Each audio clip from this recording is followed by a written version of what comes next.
শুভেচ্ছা। আমন্ত্রণ চট্টগ্রাম 24 বৃহত্তর চট্টগ্রামের সব খবর নিয়ে আপনাদের সাথে আছি আমি জুবাইর মঞ্জুর। বন্যার কারণে স্থগিত হওয়া চট্টগ্রাম বোর্ডের এইচএসসি পরীক্ষা শুরু হবে 27 জুলাই। দুপুরে আন্তঃশিক্ষা বোর্ড সমন্বয় কমিটি এ তথ্য জানিয়েছে।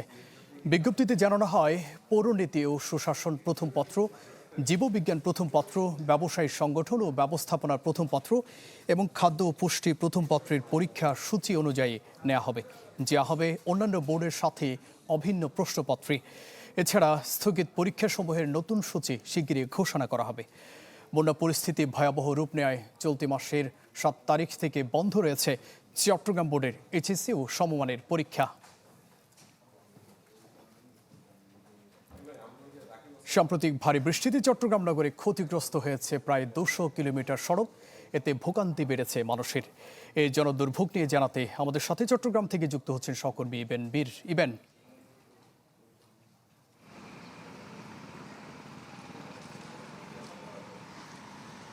জুবাইর, যে ক্ষতিগ্রস্ত সড়ক রয়েছে তার মধ্যে বন্দর কেন্দ্রিক যে সড়কগুলো সেগুলো সবচেয়ে বেশি ক্ষতিগ্রস্ত হয়েছে।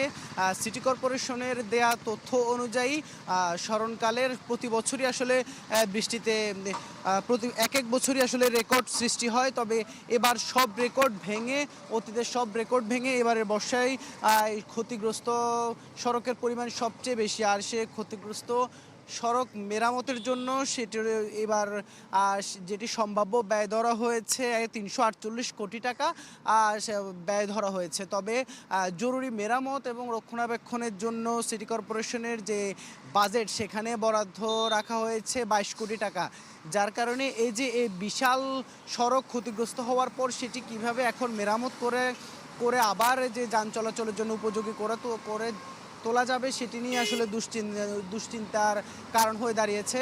আর যেহেতু এইসব সড়কে খুব ভারী ভারী যানবাহন চলাচল করছে, যার কারণে যে জায়গাগুলোতে যে গর্ত তৈরি হয়েছে সেই জায়গায় কিছু কিছু জায়গায় আপাতত ইট দিয়ে অন্তত যেন কোনো দুর্ঘটনা না ঘটে সে ব্যবস্থা করার চেষ্টা করা হয়েছে। তবে এই ভারী যানবাহন এই যে ইট সেটি আসলে রক্ষা করা সম্ভব কতটুকু এবং সেই জায়গায় দুর্ঘটনা ঘটারও এখনও শঙ্কা রয়ে গেছে, যেহেতু এই ভারী যানবাহনগুলো সবগুলোই বন্দর থেকে ভারী মালামাল নিয়ে তারপর তারা আসলে ঢাকা চট্টগ্রাম মহাসড়কের দিকে যাচ্ছে।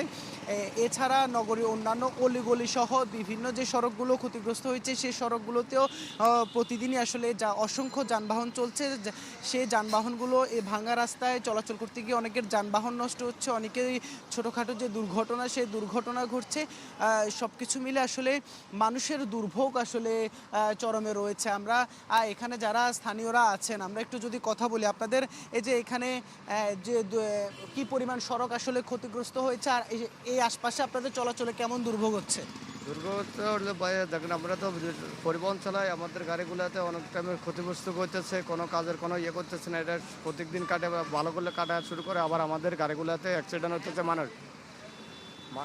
শুনছিলাম আসলে আমরা যেমনটা যে তারা আসলে দ্রুত এই সড়কগুলো যেন মেরামত হয় সেটির যেন উদ্যোগ নেওয়া হয় সেই কথা বলছে। যদিও সিটি কর্পোরেশনের যে তহবিল সেটি আসলে কত দ্রুত এই সড়কগুলো মেরামত করা সম্ভব হবে সেটিও প্রশ্ন হয়ে দেখা দিয়েছে। তো জুবাইর, এই ছিল চট্টগ্রামে ভাঙা সড়কের।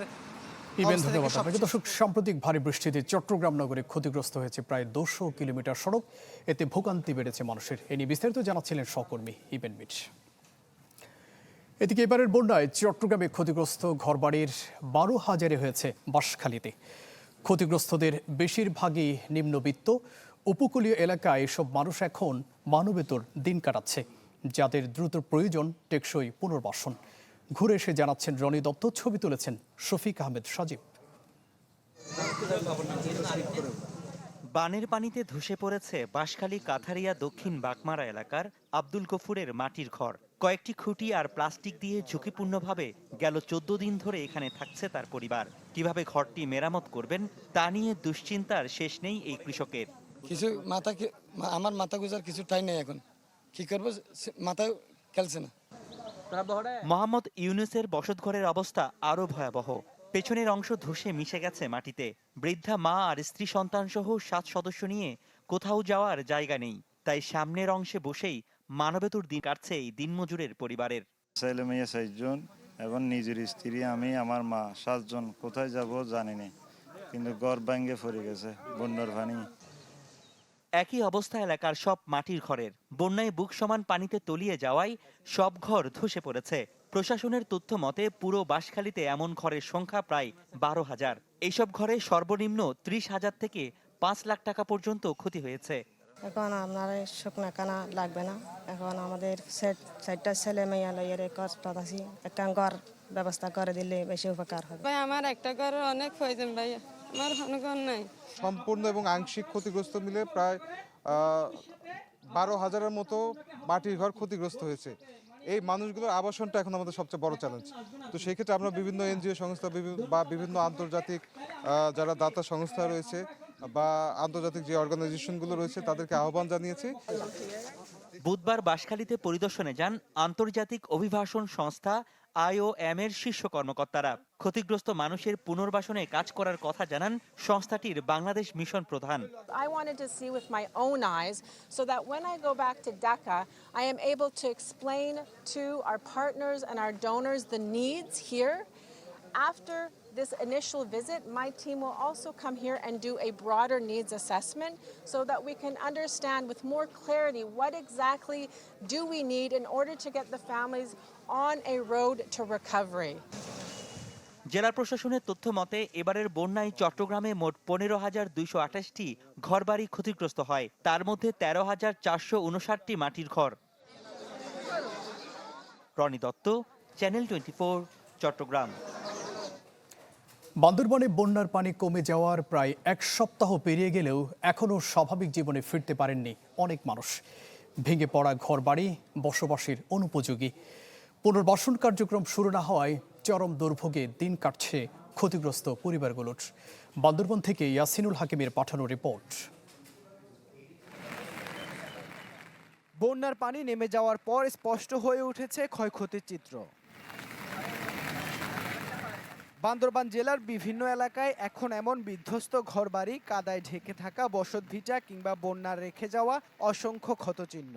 অনেকের ঘর এখনও বসবাসের অনুপযোগী থাকায় তাদের দিন কাটছে মানবেতর অবস্থায়। মধ্যমপাড়া, বরিশালপাড়া, ইসলামপুর, শেরেবাংলানগর, আর্মিপাড়া, কুহালং সহ বিভিন্ন এলাকায় যারা ক্ষতিগ্রস্ত হয়েছেন তাদের অধিকাংশই স্বল্প আয়ের মানুষ। তারা বলছেন নতুন করে ঘর নির্মাণের সামর্থ্যটুকু নেই তাদের। মাথা গোজার শেষ আশ্রয়টুকু হারিয়ে তারা এখন দিশেহারা।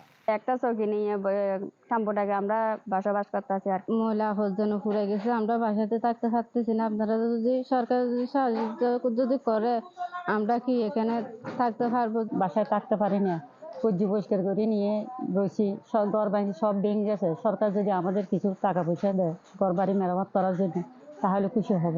প্রতীক্ষা করে এবং বেড়ে ভাঙছে, তারা থাকতে বিরাট অসুবিধা হচ্ছে। এখন যদি আমাদেরকে কোনো সহযোগিতা না করে তাহলে আমাদের থাকার কোনো এখানে উচিত না। জেলা প্রশাসনের প্রাথমিক হিসাবে বন্যায় ক্ষতিগ্রস্ত পরিবারের সংখ্যা 12,500। ক্ষয়ক্ষতির তালিকা তৈরির কাজও শেষ হয়েছে, তবে এখনো শুরু করা যায়নি পুনর্বাসন কার্যক্রম। জেলা প্রশাসন থেকে পুনর্বাসনের কোনো কার্যক্রম শুরু করা হয়নি, তবে যার যার ডিপার্টমেন্টে করতেছে। পৌরসভার মতো করতেছে, জেলা পরিষদ ট্রাইং হাইলি, আর এনজিও গুলি করছে। শুধু বসত ঘরই নয়, বানে সব হারিয়ে হাজারো পরিবারকে ঘিরে আছে নানামুখী কষ্ট। তাই পুনর্বাসন কার্যক্রম দ্রুত শুরু করার দাবি জানিয়েছেন ক্ষতিগ্রস্ত এসব মানুষ। Desk report, channel 24। দর্শক, এ বিষয়ে আরও জানাতে বান্দরবান থেকে যুক্ত হচ্ছেন সহকর্মী ইয়াসিনুল হাকিম। ইয়াসিন, বন্যায় ক্ষতিগ্রস্তদের পুনর্বাসনের সময় লাগছে কেন, মূলত প্রশাসন কি বলছে? হ্যাঁ জোবাইর, আসলে বন্যার পানি নেমেছে প্রায় 1 সপ্তাহেরও বেশি সময় হয়েছে। এই সময়টা কিন্তু মানুষের কত চিহ্নগুলো যেমন দৃশ্যমান হচ্ছে, মানুষে আমরা দেখেছি আশ্রয়হীন হয়ে পড়ে আছে অনেক পরিবার। আমরা বান্দরবানের কোহালন থেকে শুরু করে বরাখালী সহ বিভিন্ন এলাকাগুলোতে আমরা ঘুরে দেখেছি, মানুষ এখনো তাদের যে মাথা গোজার তাই সেটি এখনো পর্যন্ত প্রস্তুত করতে পারে না। অনেকে দেখছি এখনো পর্যন্ত কাদামাটি ছড়াচ্ছে। যে সমস্ত বাড়িগুলো নদীর পার্বতী তীরবর্তী স্থানে তৈরি করা হয়েছে সেখানে এখনো পর্যন্ত জমে আসছে বিভিন্ন জায়গা থেকে শাসা মাটি এবং পলি এগুলো তো সরাতে কিন্তু এখনো তাদের অনেক কষ্টের দিন কাটাচ্ছে। যেহেতু এই সমস্ত মানুষ আসলে নির্মায়ের হওয়ার কারণে তারা নিজেদের যে পারিশ্রমিক সেটি দিয়ে আসলে কোনোভাবে সেই ঘরটিকে তৈরি করা বা পূর্ণ অবস্থায় ফিরে আনার কাজ তারা করতে পারছেন না। তারা যেটি বলছে সরকারি ভাবে বিভিন্নভাবে তালিকা করা হয়েছে, প্রস্তুত করা হয়েছে, পুনর্বাসনের বিভিন্নভাবে আশ্বস্ত করা হয়েছে। আমরা দেখেছি জ্বালানি প্রতিমন্ত্রী এখানে এসেছিলেন, পার্বত্য প্রতিমন্ত্রীও এসেছিলেন এবং দুর্যোগ মন্ত্রণালয়ের মন্ত্রীও আসলে কিন্তু বান্দরবানের বিভিন্ন জায়গায় ঘুরে গিয়েছেন এবং তিনি আশ্বস্ত করেছিলেন বান্দরবানের যে সমস্ত মানুষগুলো আসলে ক্ষতিগ্রস্ত হয়েছে তাদেরকে সরকারিভাবে পুনর্বাসন করা হবে এবং ক্ষতিগ্রস্ত মানুষদের বিভিন্ন সাহায্য সহযোগিতা আসলে সরকারিভাবে করার কথা ছিল। তবে সেটি আশ্বাসে রয়ে গেছে। এখনো পর্যন্ত এক সপ্তাহ পেরিয়ে গেল, জেলা প্রশাসক বলছে এখনো পর্যন্ত জেলা প্রশাসনের পক্ষ থেকে কোনো ধরনের পুনর্বাসনের পদক্ষেপ নেই। সংশ্লিষ্ট যে সড়ক বিভাগ উন্নয়ন বোর্ড এলজিডির পক্ষ থেকে যে সড়কগুলো নষ্ট হয়েছে সেগুলো তারা মেরামতের কাজ করছে। তবে প্রশাসনের উদ্যোগে যে পরিমাণ আসলে মানুষকে সহযোগিতা করার কথা পুনর্বাসনের ক্ষেত্রে সেই ধরনের কোনো সহযোগিতা আসলে আমরা দেখিনি। যদিও বা প্রথম দিকে ত্রাণ বিতরণ চাল কার্যক্রম ছিল, এখনো পর্যন্ত অনেক মানুষ আসলে বাড়িঘর ছাড়া বিভিন্ন জায়গায় তারা আশ্রয় নিয়ে রয়েছে। তারা যেটি বলছে সরকারি উদ্যোগে যদি সহযোগিতায় তাদের পাশে না দাঁড়ায় তারা কোনোভাবে তারা মাথা গোঁজার যে ঠাই সেটি আসলে কোনোভাবে তারা পুনর্নির্মাণ করতে পারবে না বলে জানিয়েছে জোবাইর। ইয়াসিন, ধন্যবাদ আপনাকে। দর্শক, বন্যা পরবর্তী সার্বিক পরিস্থিতি নিয়ে জানাতে বান্দরবান থেকে যুক্ত হয়েছিলেন সহকর্মী ইয়াসিনুল হাকিম। হ্রদের পানি বিপদ সীমার নিচে নেমে আসায় বন্ধ করা হয়েছে কাপ্তাই বাঁধের 16টি জলকপাট। গত রাত 11টায় এই উদ্যোগ নেওয়ার কথা জানিয়েছেন বাঁধের ব্যবস্থাপক প্রকৌশলী মাহমুদ হাসান। তিনি জানান 4 দিন ধরে স্পিলওয়ের 16টি কপাট দিয়ে পানি নিষ্কাশনের কারণে হ্রদে পানির উচ্চতা কমে যাওয়ায় সব জলকপাট বন্ধ করে দেওয়া হয়েছে। বন্ধের সময় পানির উচ্চতা ছিল 103.26 MSL। এ সময় বিদ্যুৎ কেন্দ্রের 5টি ইউনিট থেকে গড়ে 220 মেগাওয়াট বিদ্যুৎ উৎপাদন হচ্ছিল। এর আগে গেল শনিবার হ্রদের পানি 104.8 MSL এ পৌঁছায় বাঁধের সব জলকপাট 6 ইঞ্চি করে একযোগে খুলে দেওয়া হয়। খাগড়াছড়ির রামগড় সীমান্তে নিরাপত্তা নিশ্চিতের পাশাপাশি জনকল্যাণমূলক কার্যক্রম জোরদার করেছে বিজিবি। এর অংশ হিসেবে সকালে 43 বিজিবি ব্যাটালিয়ন এলাকায় পাহাড়ি বাঙালি জনগোষ্ঠীর মাঝে সেলাই মেশিন, কৃষি জমির স্প্রে মেশিন এবং প্রাথমিক বিদ্যালয়ে খেলাধুলার সামগ্রী বিতরণ করা হয়। এছাড়াও ছিল ধর্মীয় প্রতিষ্ঠান এবং অসহায় ব্যক্তিদের জন্য আর্থিক সহায়তা। Ramgarh zone commander lieutenant colonel Mohammad Ahsanul Islam স্থানীয়দের হাতে সব উপহার সামগ্রী তুলে দেন।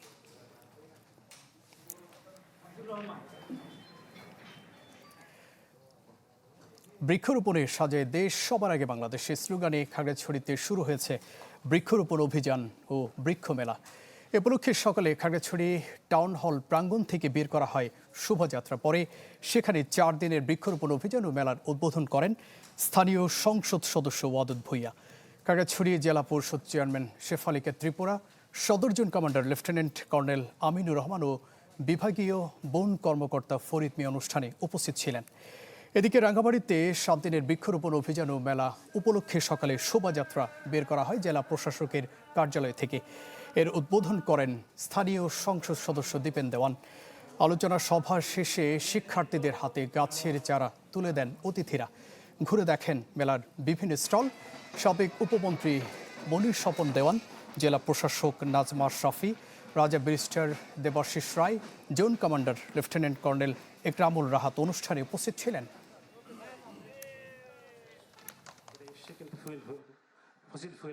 বন বিভাগের এখানে অনেক জায়গা আছে, কিন্তু আমি যেটা দেখলাম এখানে কিন্তু বন বিভাগের জায়গা কিন্তু অনেক ব্যাদ হয়ে গেছে। এগুলো হচ্ছে না, ডিফরেস্টেশন হচ্ছে না।